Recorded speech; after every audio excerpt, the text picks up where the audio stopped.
Yeah, but he does. Okay, we are now into day 25 of the RPG a Day challenge for the RPG Brigades. 31 day, August 2017, something another thing that we're doing, and we're all starting to go a little, well, some of us are going a little more loopier than others. Okay. Some of you are very articulated and very good at what you do, and I can see why, very cultured individuals, and I admire that. And I wish I was not so much of a Iowa farm boy kind of dude. It is what it is. Unfortunately, I'm on the higher end of the equation when it comes to my family in you know, the smarts department, which doesn't bode well for the rest of the family. Just saying. Right? I'll be the last person to ever acknowledge that I got any kind of real brains. The day's question is day 25. What is the best way to thank your GM? What is your best way of thanking your GM? Well, I did a blog on something along these lines not that long, well, 6 7 months back, about the etiquette of gaming. Right? You don't think about it, but there is. There's a set of unspoken rules and expected behaviors for most people. If your GM's also your host, he or she's hosting well. As a good player, as an associate or a friend, it behooves you to at least make the effort to say, can we help clean up, or can we come in a little early and help you set up? I know next week I'll bring the snacks or the Cheetos, or I'll bring whatever, or be nice and polite. Try to remind yourself that this is these people's homes, and that you should be respectful as you would like them to be respectful of your home. Don't get too enamored in their collective of stuff. Don't get distracted by their tchotchkes and memorabilia and what have you, because we're not there for that. I mean, if you're there for a social situation, then that's a social situation. If you're there for gaming, while the gaming is a social situation, I am not saying that it's not that, but it's not the same thing as going to somebody's house as an invited guest to sit around and reminisce or talk whatever, and to kibitz with the friends and family. I'm just, and then so how do you, well, being thankful and polite, and let them know that you thought it was a good session, or that one moment was just, or you can't get better than that, or you're doing an awesome job. I can't wait. Show them some enthusiasm for the next session. Let them know without, I don't know, layering and troweling it on. Don't trowel it on like it's like you're trying to get a loan out of them or something like that.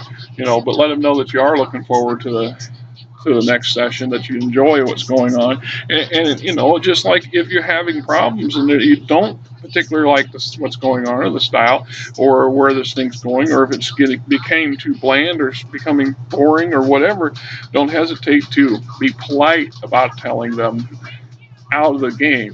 Don't break up the game session with this kind of stuff. This is what you do in the pre-game or the post-game, right? Kind of like the sports thing, right? There you go. So I've I don't know. I've bought beverages. I've bought pizza before. I have brought. I've even, you know, when I knew a guy that was doing a really good job, he lacked the material that could allow him to do better. I bought a book or two and gave it to him as a gift. But I didn't do it in such a manner that he was going to become expecting it all the time, because there is a slippery slope there. We're back to that bribery thing. You don't want to seem like you're, I don't know, doing too much. But don't be rude, don't be crude, and be polite, and at least let them know that you appreciate the effort and time they went through it. As a fellow GM, and this is, what are with the RPG Brigade is mostly GMs, people who run games as opposed to play them. This isn't the players channel. There's plenty of those. The A lot of work goes into this stuff. We don't just sit down and in a few minutes, what a half hour, a player can come up with a good character, or less. But GM, I can fire stuff off from the hip all day long. I can do impromptu stuff pretty quick, but that's because I've got, as I've said, decades of experience behind me and a delusional imagination. So all I need to do is get started. That's all. But when we talk about the depth and details of the work, well, how many hours do we spend? How much time we spend looking up stuff and studying things and making notations and plotting and planning and setting up, forming the sandbox, if you will, and trying to populate it, fill it, and make sure that we've tried at least preempt some obvious things that we know are going to happen or come along, or well, you know what I'm saying. Come on, you know exactly what I'm saying. Unless you're one of these people who just pick the book up and grab a module and okay, and there's nothing wrong with that. I've had a few guys that do. I've played against, in groups with guys that GM that style.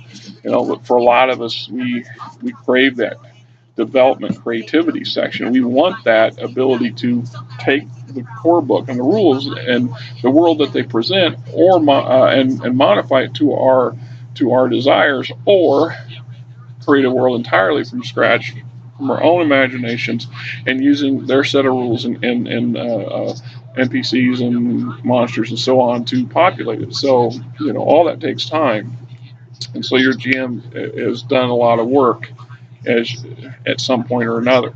And then there's, like I said, if the GM's doubling up as the host, well, gee, there's a little bit of prep work going on there and a little bit of post work too. And then what if your host has a family, you've got a spouse there, and that may or may not be so enthused about this group of screaming, bloodthirsty savages that are talking about hacking things and firing up fireballs and doing all this other stuff all afternoon or all evening, terrorizing the kids or fascinating the kids maybe in ways they didn't want you to do.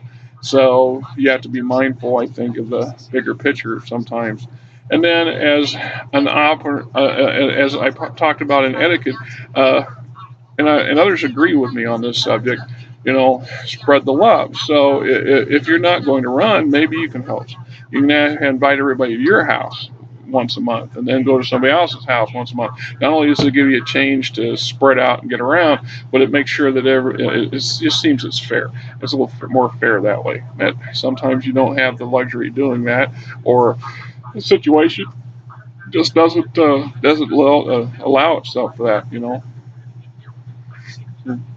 I think this question is starting to run off onto some other stuff, but I think I'm going to pursue it for the moment because I still got a little bit before my 15-minute window that I try to cut it off at.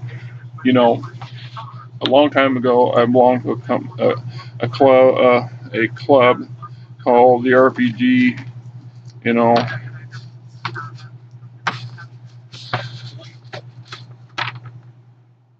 Right there, the RPG. Yeah.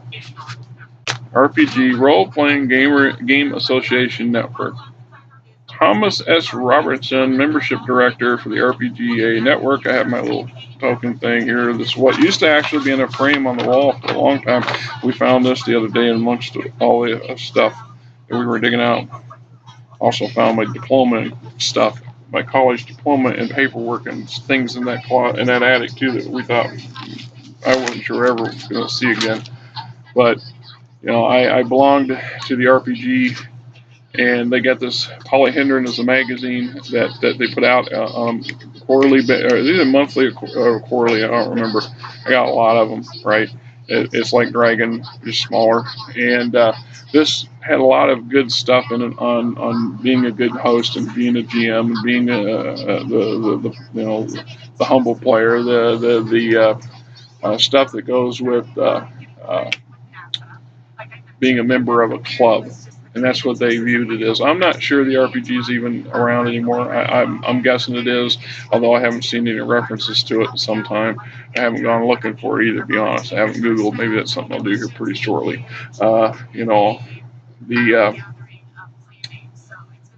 group that we formed, I ran an ad.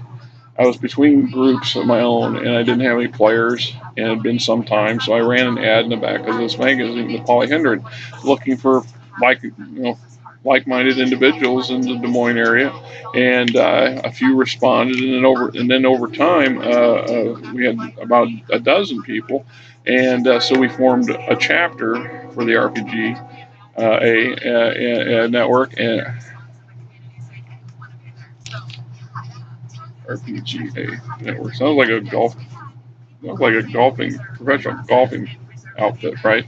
The We even got involved for a number of years at a local convention called Demicon. We oversaw the gaming rooms in the basement of the hotel while everybody else was involved in Renaissance and LARPing and this other stuff. That we were just a sidebar for a number of years until it actually grew. We were probably getting half the attendance at the con was coming to the gaming rooms, and something politics rose up, and the group got kicked to the curb, and by the people who actually ran the big part of it, and they put their family or relatives in our place, so they took control of it, which is fine. I don't think we didn't go back. I personally did not go back to another Demicon after that. I was really a bit cheesed about it, but we learned a lot, and I learned to be appreciative of these people who make so much effort to entertain us. It's one thing to just throw a character together and bring your character, your handbook in, and it's another to be the guy that sits there for hours on end, day after day, or a couple days a week, focusing on creating the entertainment for the next group, for the next session.